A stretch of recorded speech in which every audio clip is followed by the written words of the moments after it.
Okay, hi sisters and brothers. We're going to take a look at how they instituted their male god, who is Baal, another name for your bridegroom standing, and how the contamination began in the Exodus with the gold calf idol. You changed your glory, which was the daughters inside the nation of Israel, over to that which eateth grass, which was a male bull, which is really made in the image of Apis, the bull god Apis, straight out of Egypt. And then we're told that over the following centuries or decades or centuries that follows, that it actually becomes the image of Baal, an idol standing. So from this particular study, we learn how the Israelites, the males, carried their idol worship straight in to their promised land. That's what we see.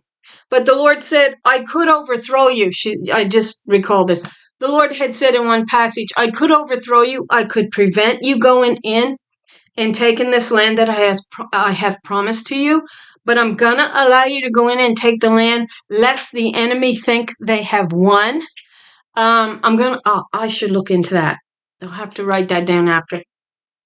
Anyway, we're gonna take a look at how it looks like it all played out to my way of thinking, and we're gonna begin. And I did not begin here.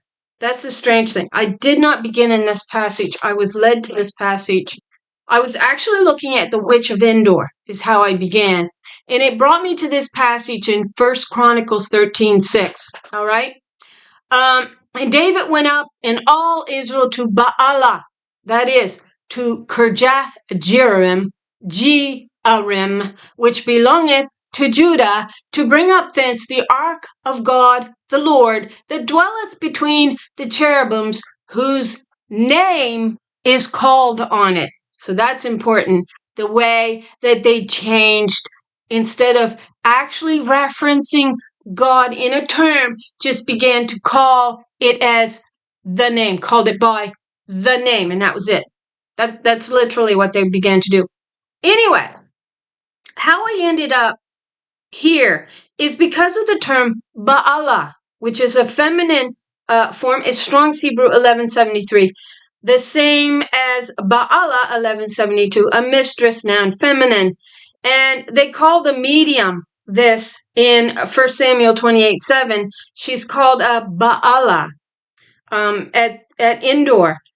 In Endor, the witch of Endor, Endor itself means a fountain of dwelling. So the word fountain of dwelling here is quite important because it actually takes us to the passages in and your word is allegorical to the word of God that will wash you clean. That means following the law of God. We know Saul made rulings that no witch could practice. And so this supposed witch became very suspicious of Saul, this man Saul, when he appeared on her door saying, call up the ghost of Samuel. I want to talk to him. And she says, you sure this isn't a trap? You're just trying to entrap me. Because you yourself made the ruling that I'm not allowed to do this. You told me I couldn't do this. So there's a larger picture going on here. Why would the King Saul say, none of you witches can practice, right? So we know there's something going on. Because the well of water did so belong to these women. If they were calling on a spirit, the Holy Spirit of God, then what Solomon was actually ruling against was these women who could call on the Holy Spirit, much like, and you're not going to like this term, necromancer. But it's absolutely alluded to that the Spirit is a spirit that comes upon you in Isaiah 29. It is so there. We'll get to this if I don't forget it. Let's go to Isaiah 29 and then we'll pop back here. What does it say, Isaiah 29? Isaiah 29. It's verse 4. And thou shalt be brought down and shalt speak out of the ground, out of the dust of the earth. And thy speech shall be low out of the dust, and thy voice shall be as of one that has a familiar spirit. out of the ground, and thy speech shall whisper out of the dust. Well, now, you see, that's an important passage because we're going to find a connection to a spirit coming upon you, speaking out of a body. All right? And I'm not certain that they don't. Yeah, it's 178. This word becomes very fundamental in our early studies. Ignore some of the things that I still speak on Christ and all that. But the studies are still pretty solid studies. We just had to come to the understanding that God wanted us to come to. What was it? 178? 178 was the word, I believe, that we focused on here as the familiar spirit. A bottle made from an animal skin. Why a bottle at that? A necromancer. You see that? But she's going to speak. The voice is going to speak as one that has a familiar spirit. God's going to recognize his daughter when she begins to speak. And you get the necromancer here. Well, that's what the witch of Endor, right? They'll say the witch, the witch, witch. The interesting thing here that we want to look at too is Tamar. When Tamar lost her husband, and he was a wicked son, which is interesting that he was raised up by Judah. You thought he'd been a righteous son. He was a wicked son. He died. And Tamar had no children. Well, in those days, it was a horrid thing for a woman not to have a child, because it had been beat right into their heads. And because Judah refused to deal with this issue, she put on some garb that they say would identify her as a common harlot, a common prostitute. And because Judah was feeling lonely one night, he decided a good old sleep in the hay with some woman on a corner would do him good. When he finds out that Tamar is with child, this is what he says. This is men of today's world who loves to accuse. You watch. About 3 months later, Judah was told, your daughter-in-law, Tamar, who he slept with, who indeed is the father of this child, is guilty of prostitution. And as a result, she is now pregnant. Judah said, bring her out and have her burned to death. Burn that witch at the stake. Gonna burn your own child at the stake, are you, Judah? Claiming to be so innocent. You see how the men act? You harlot, but who made her the harlot? This great mighty man, Judah, who wouldn't be found sleeping with a prostitute. Oh, it was legal. They could sleep with hundreds of women. It's easy, right? When you're never gonna get caught. Or that's what you think. Except you made a covenant with the righteous and Holy Spirit, and you turned on her, and you put a harlot spirit in play. That's what you did. And you thought, the Lord can't catch us. We have laid lie upon lie, and yet we get a sanctimonious man called Judah. Bring her out and have her burned to death. Yet he was the one who impregnated her. How's that for pretty stupid? How's that, boys? You want to accuse women of harlotry, yet you're the one that creates it. You are. Want to be careful. So, what is important about this fountain of dwelling after, the king Saul said, you women won't prophesy anymore, you wicked witches, and bring up a spirit, but yet Saul wanted a spirit brought up. Well, we get it called the fountain of dwelling indoor. So there was something going on with his name, Baalah. They were actually changing it over somehow, right? They were claiming authority over her well of water. They were literally peeing in it. They were causing other women to become filthy with human excrement, Baal husbands' filthy teachings and blood. They were being defiled by the blood. Which Isaiah 4 for our mother says, Isaiah 55, come to my waters, wash that filth and blood off of you, that lie off of you. Cleanse your sanctuary, dear daughter. I'll call you my begotten. And so in Song of Songs 4, verses We'll begin at 12. A garden enclosed is my sister, my spouse. So we got a sister and a spouse, which she's supposed to be both of them. A spring shut up, a fountain sealed. Who sealed it if it wasn't men like Saul sealing it up? Thy plants are an orchard of pomegranates with pleasant fruit, campfire with spikenard and saffron. I went past. A garden enclosed is my sister, my spouse. Yeah, I did. Spikenard and saffron, calamus and cinnamon, and with all trees of frankincense, myrrh, and aloes, with all the chief spices, a fountain of garden, a well of living water that streams from Lebanon. So that's the bride, or the spirit of the original covenant, found in Song of Songs. And it was her well of water. It's also identified in Proverbs 5 as her well of water, not his. But we get the sons changing the flow of the water from the upper pool to a lower pool. So all that flowed into that lower pool was just filth. It becomes the filth, the defiling human excrement that had nowhere else to go but in the pool, where it's shown that the males actually peed in this well of water. They defiled it, is what they were doing. So at I don't know, when this woman became shocked that Samuel actually was raised up as through necromancy, there was something more at play here. There was something more going on. The contamination was going very deep at this point, very deep. I'm still looking for it. So we know that by this time he had taken control of other women who actually was part of this portion, perhaps, and we were getting this division going on. You divided my pleasant land. So Saul goes up to the witch at Endor, and her name is identified as Baala. So I don't know. Somehow this little trick that gets pulled, and she believes that Samuel is actually drawn up out of the well somehow of spirits, because she's actually, the idea is that she's shocked at it. There's something more at play here. There is.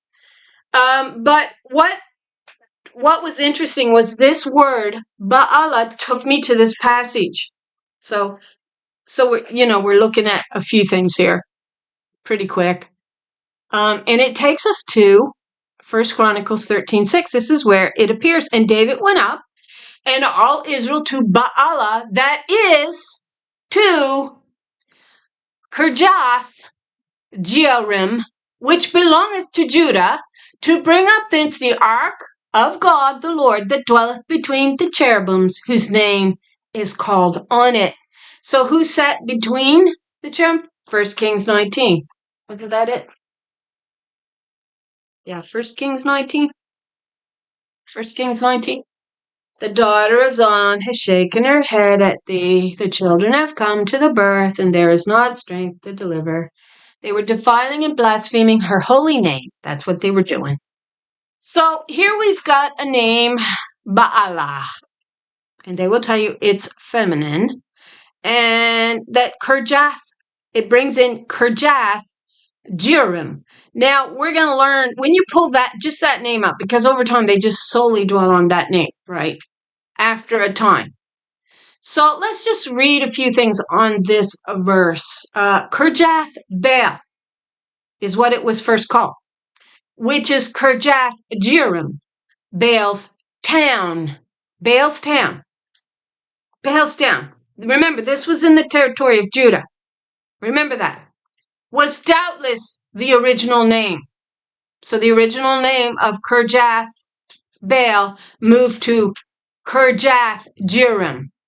But originally the name meant Baal's town. So what was Baal's name? It was another name for your solar calf idol. Yeah. Well, you could say, well, no, it was the pre-existing ones who lived there. No, because Baal is a name for the golden calf idol. Absolutely. You changed your glory over to that which eateth grass.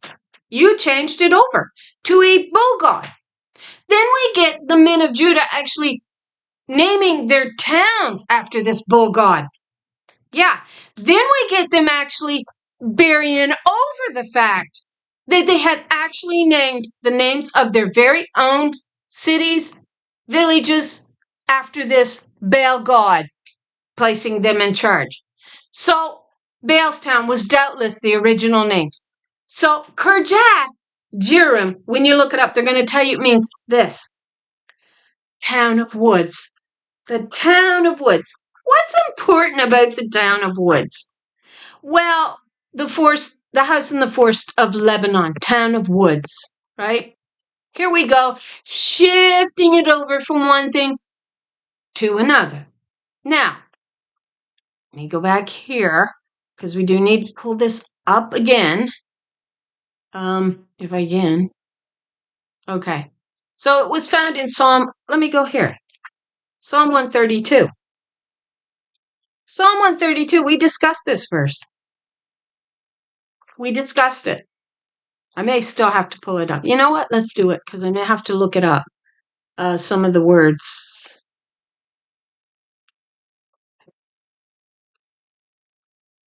Psalm 132.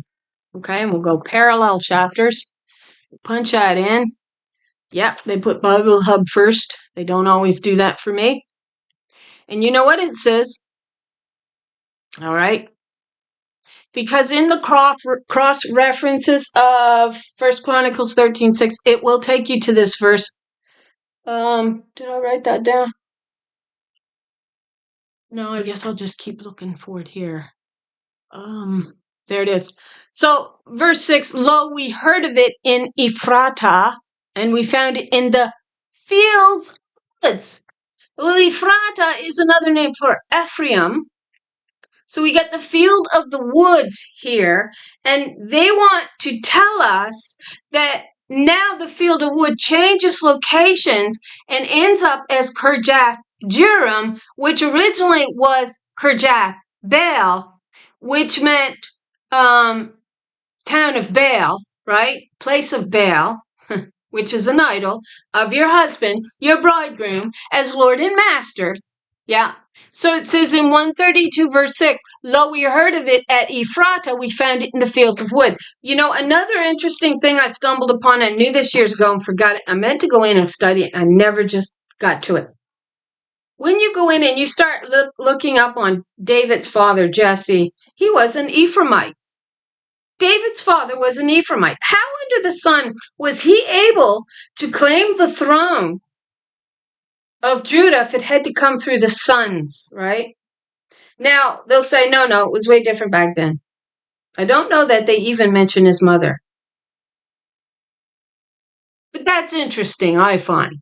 David's father was actually an Ephraimite from the North Kingdom, which works if it's a daughter, because the daughter had the rightful place in here, which was the key of David flowing, right? I don't know. And then they say Jonathan and David loved each other. I don't know. There's a lot in question for me going on there. There's just too many things that they didn't write over well enough. They didn't. Lie upon lie upon lie. We have hid ourselves under a refuge of lies, but those lies aren't covering too well. In some places, they're really exposed pretty bad. But they found this. What did they find there? The Ark of the Covenant. Now, that's what they're saying they found there. All right? So all of this came from the Witch of Endor, my findings on this. And it's important, these findings, because we're going to discover how they actually began. Right? So the Lord that dwelleth between the cherubims, rather Jehovah, who sitteth upon the cherubim, whose name is called on it. So the Hebrew is who or which is called name. Right? We know from 1 Kings 19, it was the daughter of Zion who sat on the Ark of the Covenant. Right. She did. Daughter of Zion has shaken her head at thee. Yeah. And Sennacherib was saying to her, I went up to your high places, Beth-horon, house in the forest of Lebanon, and I cut the high cedars down, those women that would back you and support you. You see, the strange work of the Lord was to actually cut these men down in judgment and in blood. And these women weren't doing that.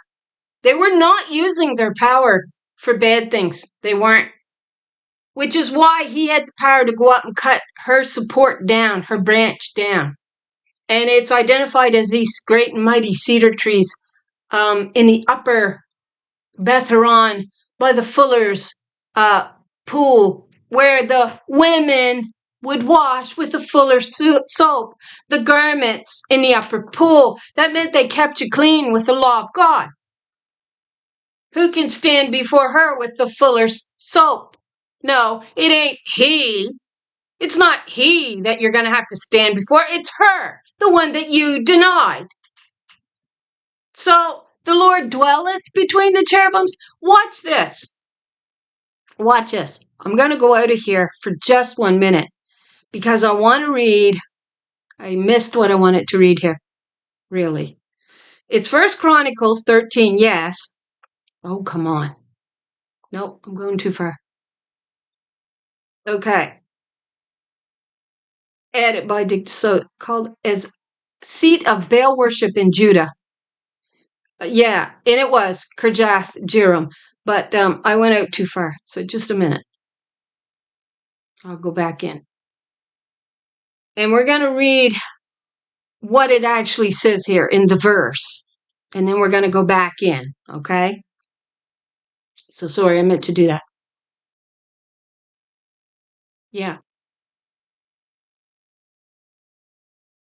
Okay. So what does it say here?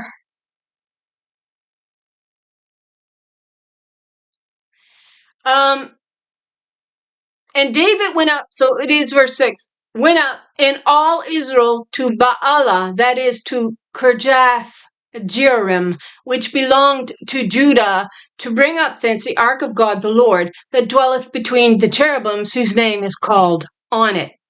So what does it say in the NASB? It says David and all Israel went up to Baalah, that is to Kirjath Jearim, which belongs to Judah, to bring up from there the ark of God, the Lord who is enthroned above the cherubim, that was daughter Zion, where his name is called. Oh my gosh. You get the feeling that they began to say, no, we're not calling on her name. We'll just call it a name. We'll just say, whose name of the Lord is there? You begin to see with the name Baalah, which is really Baal, when we go in, they say it's highly unlikely it was ever referred to as Baalah or Bela, that it was probably always Baal. Well, now, when you've got the harlot spirit in play in Isaiah 54:1, which is the married wife, her name is identical to his. And you want to know why? Because she's the harlot bowing to his male idols. So, in fact, it can be one and the same, right? Because when she bows to him, it becomes Baal.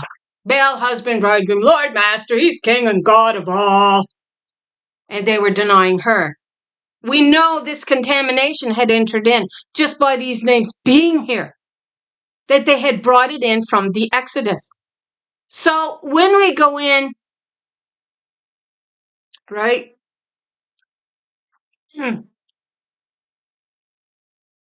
So we see them really, they were attacked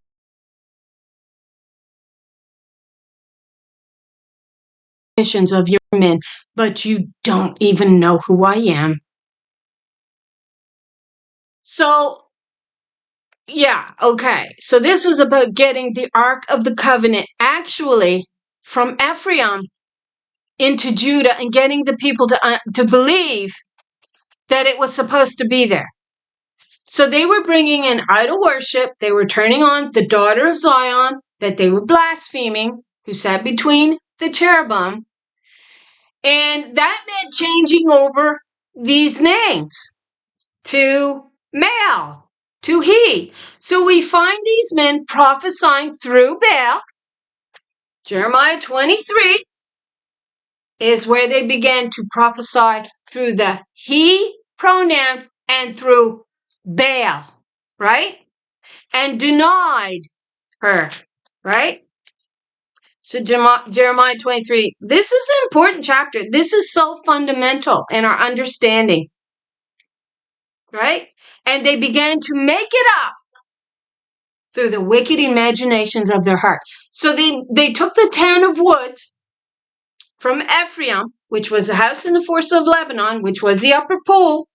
They took it from her, which was identified as the divine feminine, the Lord of all, the high God. You want to call her that, though you're not to bow down and worship, you are to hearken and listen. They took the name of that town of woods and placed it at Kirjath Baal, and then transferred the name to Kirjath Jearim, which meant Baal's town was doubtless the original name, which was town of woods, describing the position of the place.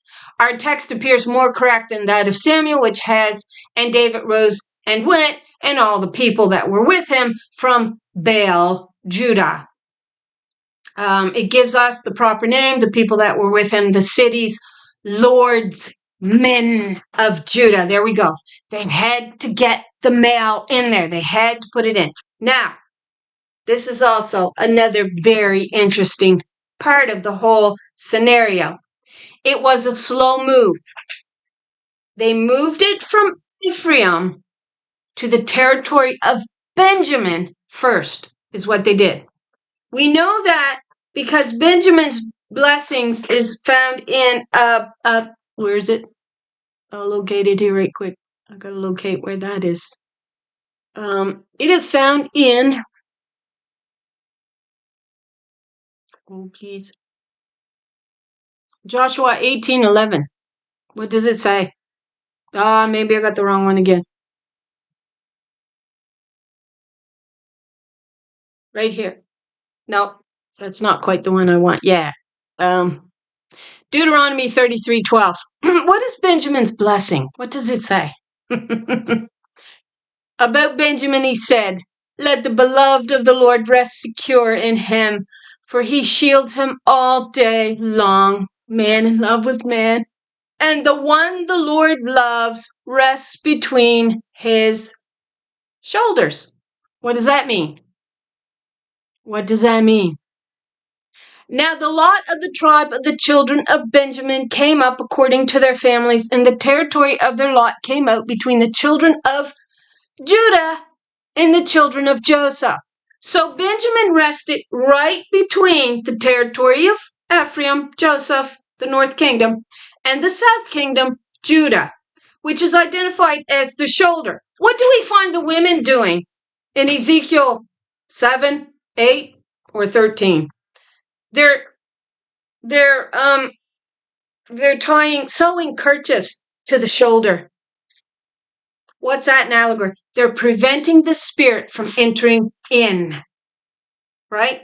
So here we're actually getting a transfer of power from the feminine, which was your sovereign, to a made-up idol that came straight out of the land of adultery, Egypt, that contaminated the woman's seed in the Exodus when the harlots come in, that Balaam, and Balak said, and Balaam said to Balak, "Go get your women, send them in, seduce the men inside the nation of Israel, contaminate them with a religious lie on their tongue, and we'll take the right hand of God out that way." They take that religion into the actual land of Israel because God says, "I'm not going to cut you off, lest if I cut you off, the enemy will think that they won and that they got more power than I got, and they do not have more power than me. This is my allotment, not yours, not his, not theirs, mine. All will come to pass that I have purposed in my persons to do so, my spirit to do so." So, anyway, right. So, you see, it becomes very important. So I believe the temple ends up there because from there they want to contaminate it. And when the contamination occurs, we see the women, we see actually the Benjamites becoming a vicious tribe, a wolf compared to a wolf. And they actually come to the point where they no longer have any women in their tribe. And so these other wicked male tribes, and I'm going to go that route with it right now until I do more research, says, hey, we'll send some women in, and if they can chase them down, they can marry them. There you go. There's your covenant to be disannulled. It's a wicked covenant. It's founded on religious lies. It is. So when we go back to, if I can find it now, come back too far. We will go to First Chronicles again, 13:6, and we will read. So, if this be right, perhaps Baala has fallen out of the text of Samuel, owing to its resemblance to the word Baal, lords. The people that were with him of the city's lords, men of Judah. So we're slowly getting the transfer of power. We also saw Jeroboam making 2 golden calf idols. He placed one in Ephraim and the other in Dan. And he says, well, you can come and worship at these idols rather than going up to Judah's and worshiping there. We also saw Hezekiah cutting down the high places representing the feminine. They also bring in Baal, and they say Baal. But he also says, you can come and worship at this altar. And that altar is the male altar of Baal. It is so. Now, from there, they seem to want to say, well, it's a good king against a wicked king. No. There's male and female on this planet. There ain't 2 males. Right? That's your bull crappers with their bull craps. That's your antinomians.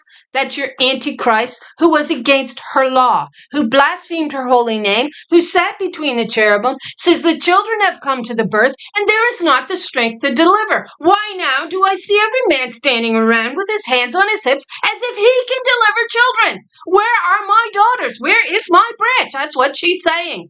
For anybody who wants to actually understand the truth. But no, instead, it's so much easier to bow to an idol and go, Jesus is coming any day to take us off this planet that we made. No, God says, in the day that you turn from me and you turn to this idol, you will bring your own curses right back on your head. And that's just what this world has done. The women have done it to themselves by bowing to Baal and building them up just like the Jezebels. That's right. Oh, hon, you shall have what you want. That's a harlot. That's a harlot. She says, you denied me in the days of your youth, and though it's not your fault, when you are told the truth, and if you have an ounce of wisdom, you ought to recognize it when you see it and hear it. But the path that leads to righteousness is narrow, and very few there be that find it. That's right. Anyway. So, for though the chronology from the death of Eli through the remainder of Samuel's career and of Saul's seems almost hopelessly uncertain, yet it would appear certain that the interval exceeded 20 years to the time that David now takes in hand to bring home, as it were, the ark, because they had pretty much ensured their male idol. Though the authorized version of this passage is better and cleverer than that of the parallel, yet is left somewhat obscure.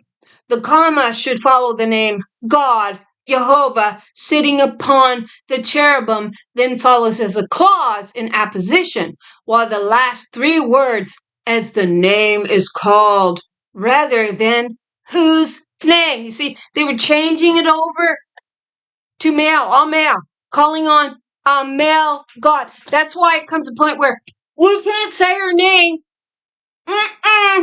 We can't say she that sits between the cherubims, daughter Zion, who sits between. No, we can't say the name of the Lord. And then over time they slowly begin to impose the he pronoun. He, husband, Lord, bridegroom. We'll forget the fact that that's an idol Baal. in the Old Testament. Oh, yeah. Oh, no, the Old Testament don't mean nothing. It's all new. No, you rely on the new. You don't need the old for anything. Well, the old ought to shore that up. And you know what? It doesn't. It tells you Jesus is the feet of the idol in the Old Testament because that idol of a man is going to come down out of the land. What do we see? Isaiah 14. He exalted himself to the throne of God, to the Almighty who gives life, which is not a father. And he says, I will be like the Most High. When he falls, when Satan falls, another name for your husband, Baal-zebub. Baal, husband, bridegroom, Lord, master. Satan was clever. The first Adam was clever. He got himself worshipped by the entire world, just about. Pretty clever. He's pretty clever, Satan. And you're so dumb, you're going to let him get away with it. But that's okay, because the cost of this house is the price of the dying. It is. When she's gave her house back, her allotment back, she has the right to cut you away when you will not receive the truth. Which is also why she comes like a thief in the night. You won't know her because you're too busy bound to your idol. Your ditch. He's led you all into a ditch, and you fell into it with him, and you won't get out of it. You refuse to open your eyes, so you have a great help. You do. You have a great help in the spirit upon the earth.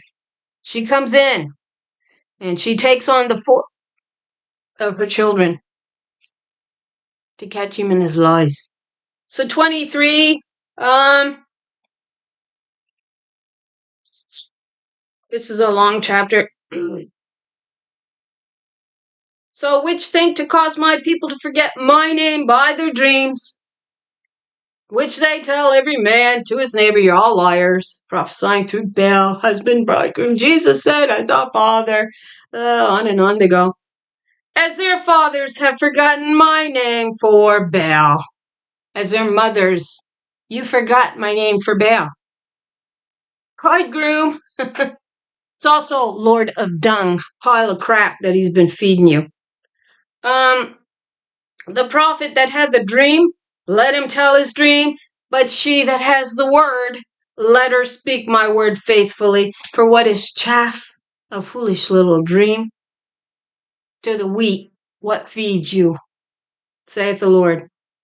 Is not my word like as fire, and like a hammer that breaketh a rock in pieces? There we go back to 2 Ezra 13, the fire that comes out, yet shall have no weapon, it says. The word is the weapon, the fire, that will burn them in place. And like a hammer that breaketh a rock in pieces, the false foundation. She's also a hammer that breaks the lie out, which is also your false principles, your lying principles that are found being burned up in 2 Peter, where the elements, the principles, the false principles of this world will burn with elemental fire, elemental fervent heat. So that's the words out of her mouth, off her tongue. We also see these boys' faces of flame and anger, fire, anger, when they realize, and they can realize that it is the truth, but just their bloody pride won't let them see it. Therefore, behold, I am against the prophets, saith the Lord, that steal my words, everyone from his neighbor, his sister. Yeah, they stole from her what did not belong to him. And she says, what right do you have to hold my statutes on your wicked tongues? You have no right. Behold, I am against them that prophesy false dream and say, the Lord. And they do watch them and do tell them and cause my people to err by their lies and by their lightness. Yet I sent them not, nor commanded them, therefore they shall not profit this people at all, saith the Lord. And they have not profited you anything. It says, all this work that you have done in the name of your foolish, ridiculous non-God is gonna burn. So what does it say? I have not sent these prophets, yet they ran, she said. I have not spoken to them, yet they prophesy. But if they had stood in my counsel, if they had listened to wisdom, what does she say? When I came, you couldn't listen to my counsel. You couldn't listen to my instructions, but I'm going to send a rod of iron after you. And it will smash the doors on that idol. Oh yeah, they're cut out without hands. It's the Spirit that cuts us out. But if they had stood in my counsel and it had caused my people to hear my words, my instructions, wisdoms, then they should have turned them from their evil ways and from the evil of their doings. Am I a God at hand, saith the Lord, and not a God afar off? She was. She became very far away, but she was a God standing right beside you, boys, and leading you into the pathway of truth. But your pride wouldn't let you have anything to do with this covenant. Can any hide himself in a secret place? That I shall not see him. There's the eyes of the dragon. Keen-sighted, she'll see him no matter where she hides. That's why you see the kings of the world. You wanted kings. You didn't want me, she said. You wanted your wicked kings. But you see them standing in Revelation 6 praying for the mountains and the caves to fall on them and to hide them from the face of she that sitteth upon her throne. I have heard what the prophets saith, the prophets that prophesy lies in my name. There we go with my name that you don't even know. Oh, we can't speak our name. It's a holy name. They started to say that. But they simply did not want to pronounce she that sat between the cherubim, which was daughter Zion, who shook her head at Sennacherib, who had went up to her high places up in Upper Beth Horon, where the women's house was, identified as a house in the forest of Lebanon. We see that being all targeted in Isaiah 22. It all has to do with the key of David, changing the flow of the upper pool. We saw Sennacherib standing, meeting Hezekiah, Hezekiah's men in the circuit that flowed down from the upper pool. We saw that he says, oh, I went up and cut your high cedar trees down. Takes us to Isaiah 74, where there were men like axemen welding axes in a forest, and they were cutting down all the sanctuaries, these sanctuaries out of her land. And we just see it going on and on and on. Yeah. And it all connects. And so she says, I sent you not yet you ran. Where was I? And we do see him in this chapter actually going through prophesying with the he pronoun. Let me see if I can find that right quick. I'm sure this video is getting pretty long too. The fact is that we're on the trail and we're going to stay on the trail. I hope it may take me a time between videos, okay? So you're going to have to be patient with me. I do have a lot going on right now in my life. I really do. My parents are both aging. They're neither one well. I also have a handicapped brother that me and my sister has to take care of. That means bathing him, and he's been handicapped his whole life. So, but it's always on me and my sister to do that right now. My mother herself is not well. She's had 2 strokes. My father is not well. He's suffering from dementia. He is in a home. And it's just a hard world right now.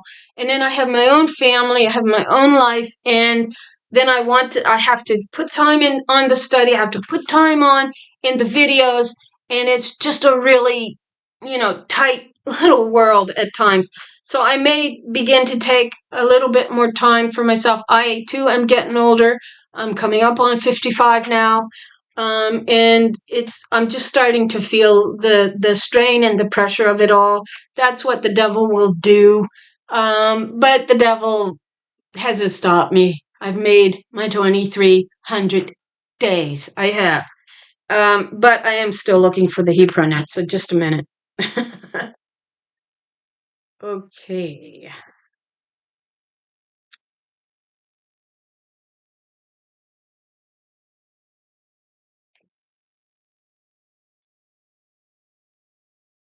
Okay.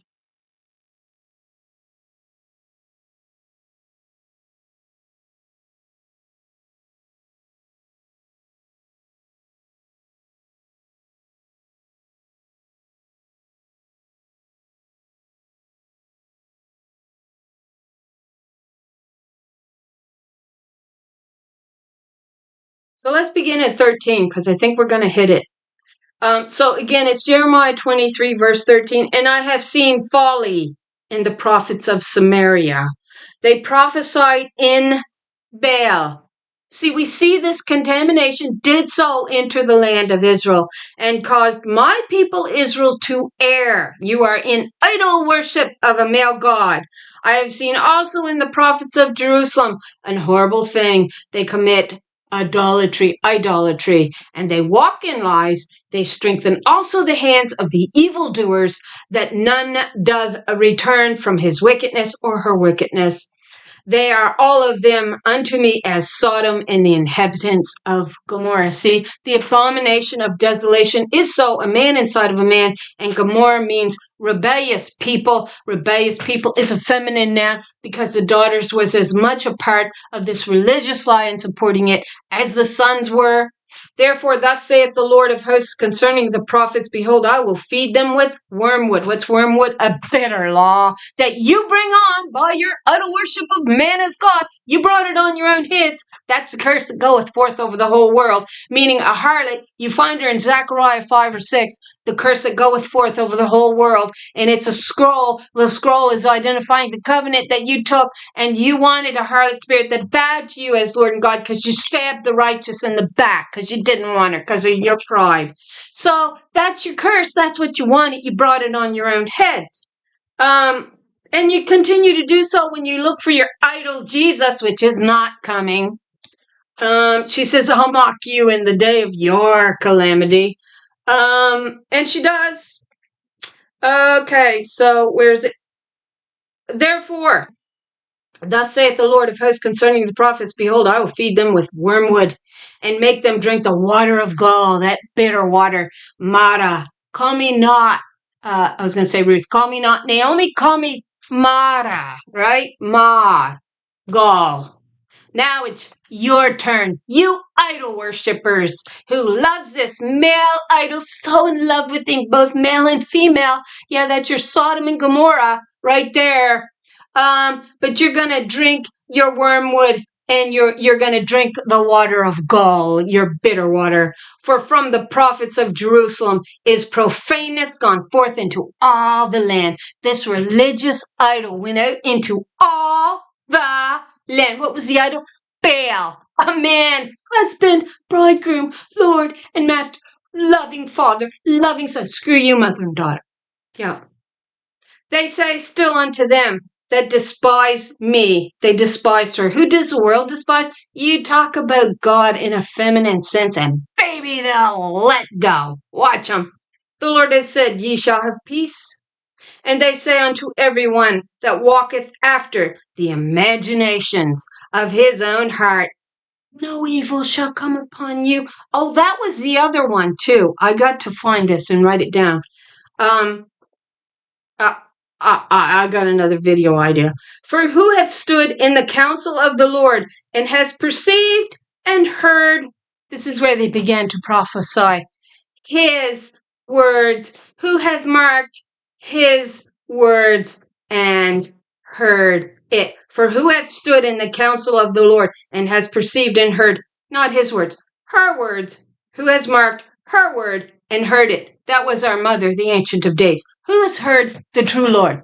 Who has heard the true Spirit? I still didn't find it. Behold, a whirlwind of the Lord is gone forth in fury, even a grievous whirlwind. It shall fall grievously upon the head of the wicked. They don't want to hear it. They don't want to hear the truth. You see, it's grievous. That's still not the Hebrew noun. It comes right out and it says he.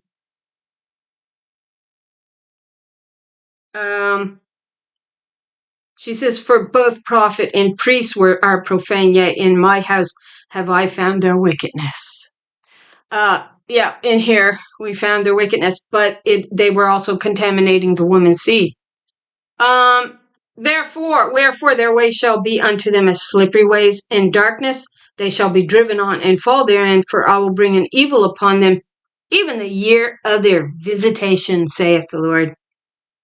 And I have seen folly, yeah. So where is the he? I forget the verse it's in. And it may come out in a slightly different translation better. So I probably already read it. So I'm going to go pull it up. It may be in the end of it.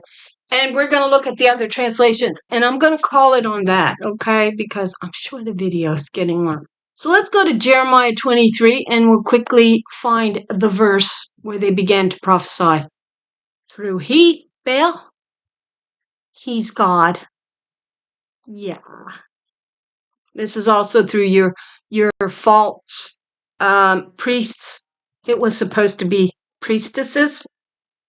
That was their robe of glory that you find the men ripping away off of these daughters.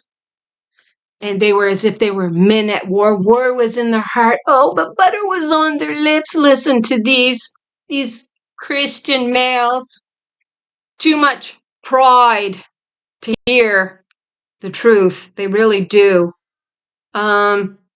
Because in their heart is war against us women. They hated us from the beginning. And it does use the word hate repeatedly. Okay. So now we're going to try to find that verse.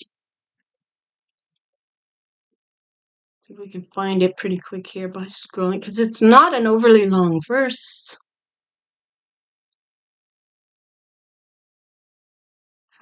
I didn't think it was a very long verse. I thought it was quite a short, compact verse.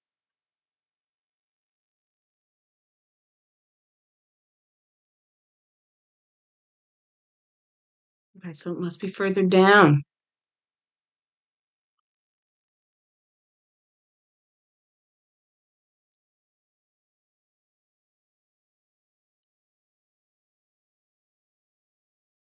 Okay.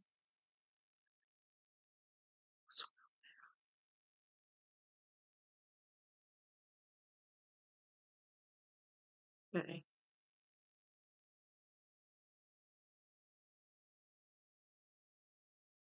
Okay, where is it?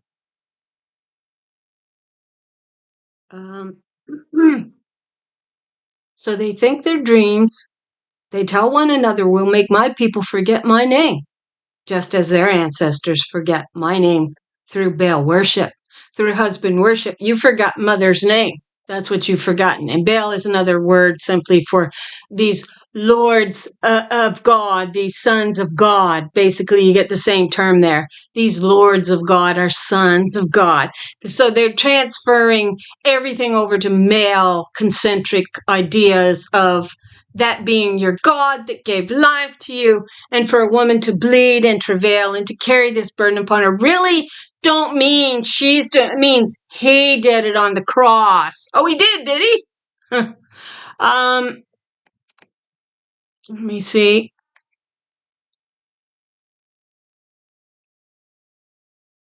There it is. It's verse 31. Behold, I am against the prophets, saith the Lord, that use their tongues and say, he saith. He said it. He ain't God. That's why they stopped using she, daughter Zion, who sits between the cherubim, and they went, the one who sits between it. Oh, too holy to speak the name of the Lord. And then over time it just becomes Baal. He said, he said, he said. What did you say? Behold, I'm against the prophets, saith the Lord, that use their tongues and say, he saith. He. Behold, I am against them that prophesy false dreams, and do tell them, and cause my people to err by their lies. You ran, I didn't send you. And when this people or prophet or priest shall ask thee, saying, what is the burden of the Lord? Well, don't you recall Jesus took that burden and he bled and he travailed. He bled and travailed to bring forth his children. How do we know that they claim Baal did that? James 1:18. Yeah, they're using the he pronoun all over the place. Girls, wake up, quit playing as harlot. You can say, oh no, I'm going home. You're not. You're not.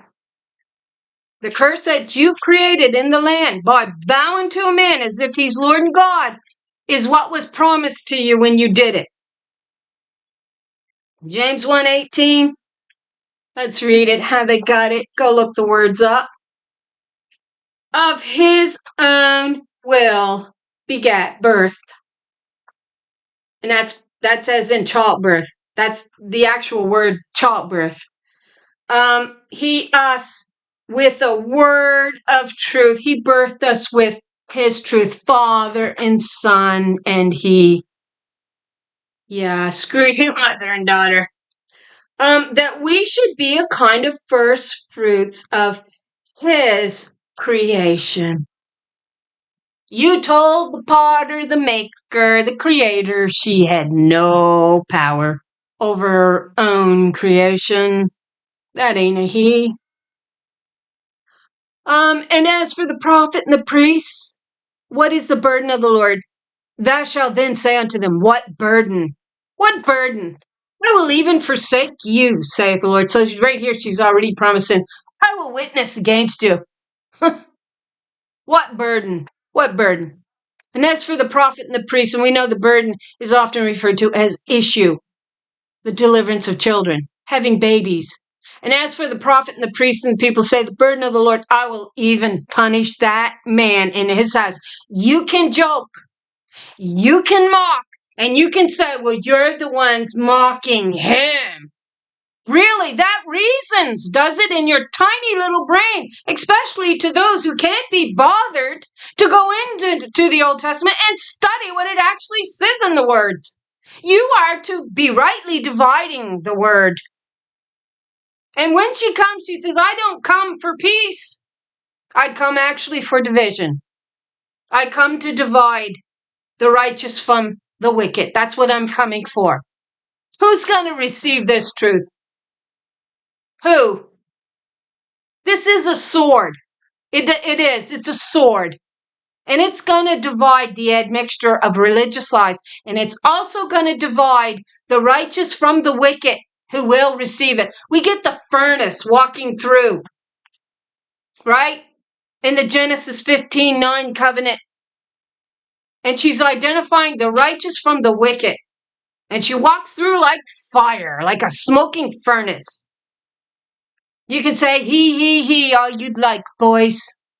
Oh, that tickles your little ear. It's like honey on your tongue, but it's going to be the death of you because she gets to determine who gets cut away. Give them all. I'll give them all to you. Ask of me, the heathen. I'll give them all to you, my firstborn Ephraim. Isaiah 49, you will be my light in the world, dear daughter, and you will bind them all on thee as the Spirit does. Yep. Thus shall ye say, everyone to his neighbor and everyone to his, sister. To your sister, what has the Lord answered and what has the Lord spoken? And the burdens of the Lord shall ye mention no more. For every man's word shall be his burden, for ye have perverted the words of the living God, of the Lord of hosts, our God. Thus shalt thou say to the prophet, what has the Lord answered thee, and what has the Lord spoken? But since ye say the burden of the Lord, therefore thus saith the Lord God, because ye say this word, the burden of the Lord, and I have sent unto you, saying, ye shall not say the burden of the Lord. The children have come to the birth, but there is not strength to deliver. We saw Sennacherib mocking and blaspheming her holy name that sat between the cherubims. And yet she went out and she struck 185,000 of them dead. She was so upset at the idol of Baal standing in the holy place. I think that was in Benjamin. She could see it from the territory of Ephraim. And you get that in Ezekiel 8. She was angered by this idol that was standing. I think I actually pulled that one up. Oh, I thought I did. Ezekiel 8:16. So she brought me to the inner court and of the house of the Lord. And there at the entrance to the temple of the Lord. Sorry, I got to go right in here. Now I missed it. I'll go in. Between the portico and the altar were about 25 men with their backs towards the temple of the Lord and their faces towards the east. They were bowing down to the sun in the east. So here we got the false light that defiles the Shulamite, the false light that shone upon her and made her black. That means defiled her. Son of man, she saith to me, do you see this? Is it not enough for the house of Judah to commit the abominations they are practicing here, that they must also fill the land with violence and continually provoke me to anger? Look, they're even putting the branch to their nose. They were getting hot. They were smoking up. Yeah. And through that smoking up, they were actually seeing visions. So the idolatry going on here was men. And the idea is that they were actually setting up a male idol. Baal was becoming God. All the way around. Baal, man, husband, bridegroom, Satan, really. Baal-zebub. So there you go. His own free will, he birthed us. There you go. He travailed, bled to bring the burden forth. Because they were saying the burden of the Lord, the burden of the Lord. She can't do it. It's too much on her little shoulders. She can't do it. We can. And God warned them. She said, you do this thing, it'll become your burden. But she also says it'll become a curse upon your head. Anyway, there we go. There's the video. Oh, good. This one's not so bad as the other one. So that's everything for now. I got to make a note. I can't remember. It's like that.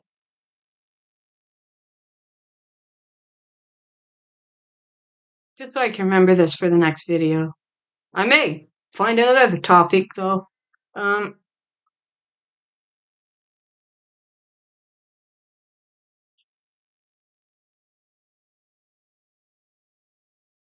Okay. Yeah, probably got that up. Anyway, interesting, right? David's father was an Ephraimite. And Jonathan and David loved each other so much. It's almost the idea of a marriage there. Makes you wonder. That's the refuge of life. Anyway, I thank you for watching on this lovely 2300 days. The sanctuary is restored. Yes, it is. So that's July 22nd. This will be, hopefully, I'll put this video up. So thanks for watching. I pray the Lord blesses you with an abundance of truth. And I hope you all do have a lovely day. And thanks again.